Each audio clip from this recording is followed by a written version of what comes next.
it going? Welcome back to Tap Theory. Today, I want to talk to you about the pentatonic scale.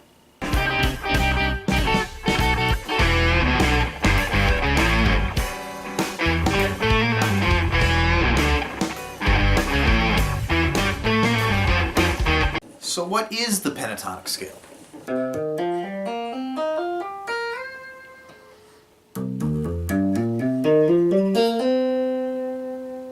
The pentatonic scale is essentially a reduced version of a complete scale. Penta means 5 and tonic means notes. So if normal scales are 7 notes long, the pentatonic scale is only 5 of them. Pentatonic scales are incredibly common in music and have been throughout musical history since tonal music has been a thing, and are tremendously melodic due to the skips that are naturally built into them, and are used all over the place. Chances are you've heard them on the radio, you've probably used them in your own music, and you have heard them in music all of your life. So, if we're looking at a minor pentatonic scale, it goes as such. We've got the root, the flat third, the perfect fourth, the perfect fifth, and the flat seventh. And then we go back to the root.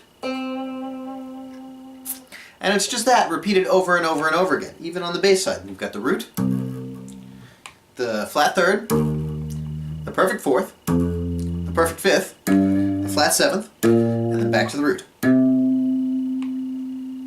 In a major pentatonic scale, you've got the root, the second, the major third, the perfect fifth, the major sixth, and then we're back to the root.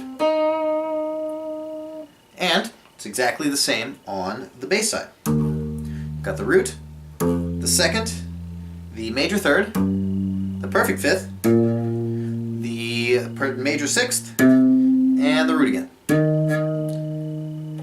Now, I'm talking about the pentatonic scales in this kind of like intervallic sense because these are the formulas that you use to put these scales together. Scales are, in essence, a series of note relationships. It's basically a series of distances from one note to the next that if you put them together in that distance order, doesn't matter what note you'll start on, you'll wind up with the pentatonic scale from that note. Basically, a mile in Fresno is still going to be a mile even if you're in San Francisco. So as you saw, we clearly got through one octave of the pentatonic scale without using all of the strings on either side, which, means that there's probably still a way to finish it out in one position. Well, in fact, there are 5 positions of pentatonic scales, one starting on each interval of the scale. So you've got one on the root, one on the third, one on the fourth, one on the fifth, and one on the seventh. And then you're back to the root. And this works on both sides. Now when we play one form in the treble side, it tends to be, because of the fourths tuning, a little bit more linearly laid out, right? Our seconds, our minor and major seconds, are completely within reach of each other, like that. It's not like doing this on the bass side is going to jump me down a minor seventh like it would, right? So that means that you can kind of keep your hand in one position, going up and down,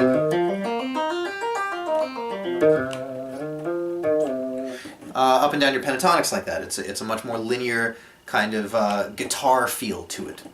And here's a neat little trick. If you remember the octave shapes that I was talking about in the geometry video, you can use that to kind of be the repeating figure of where to restart your pattern. And when I say that, I mean that you can play your first, your entire pentatonic shape, and then when you go back to the octave, if you slide up to it, it's the same shape.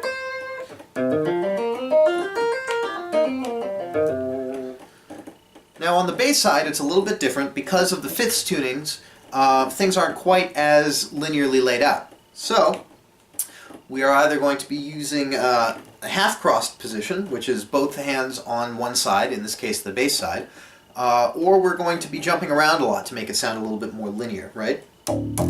So root, Here's, form 1 of the minor pentatonic scale is root, minor third, perfect fourth, perfect fifth, minor seventh, root again, minor third, perfect fourth, perfect fifth, minor seventh, root, minor seventh, minor third, perfect fourth, perfect fifth, minor seventh, and then root.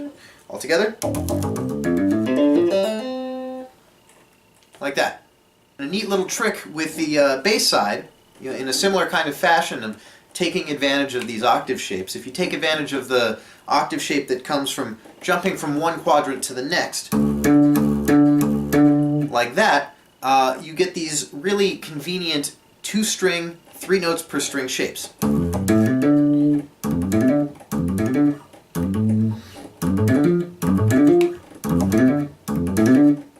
Where you can get from whatever note you're starting on to the next octave very quickly and very easily. Now, because of the fourths and fifths tuning of the stick, I had talked again in the geometry video about how they share a lot of common shapes, even though they might sound different because of the octave displacement. That is completely true for the pentatonic shape, and this is something that I use a lot in my own music. So if I'm just taking the, we'll go with a C minor pentatonic. For me, in matched reciprocal, that starts on the 8th fret of my treble side. For you guys in classic, that would be down on the 6th fret of the treble side and the 8th fret of the bass side. And it's going to be form 1 like that. And then if I take form 1 with the exact same shape and put it on the bass side, it's all the exact same notes, just with a different octave displacement. And that means that you can use the exact same, box octave shape trick that I just showed earlier on the bass side as well. That also means that you can take things from the bass side and put them onto the treble side. Much like the 2-string, 3-note per string octave shape. The only difference with that octave displacement from the tunings is that instead of an octave from the strings, you're going to get a unison. So it's like it goes up and then leads back to the root note. Right? But I'm still using this shape. You can see an example of this in the on half-crossed position study that I put out this month as well. The middle of that tune has me jumping octaves like this. And when I get here, I jump up to that 3 notes per string, 2-string octave shape. And then when the treble side comes in,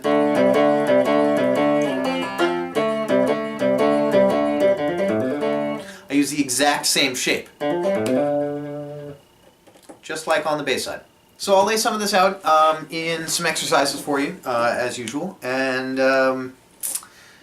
really, you should strive to be creative with it. Scales and pentatonic scales and all scales really are, in my opinion, the series of stones that you can use to skip across the musical pond that you're playing, if that makes sense. If you imagine the beginning, the beginning of your solo or your melody or whatever it is to the end of it as like a river that you need to cross, your scale notes are all of the potential skipping stones that you can step on, right? And you're not going to necessarily step on them linearly. This kind of sounds pretty boring going.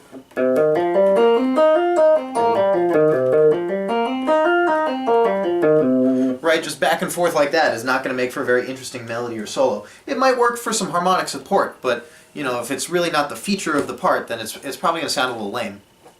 What you want to do is you want to look at those and try and jump across the stream as creatively as possible, right? If you're constantly,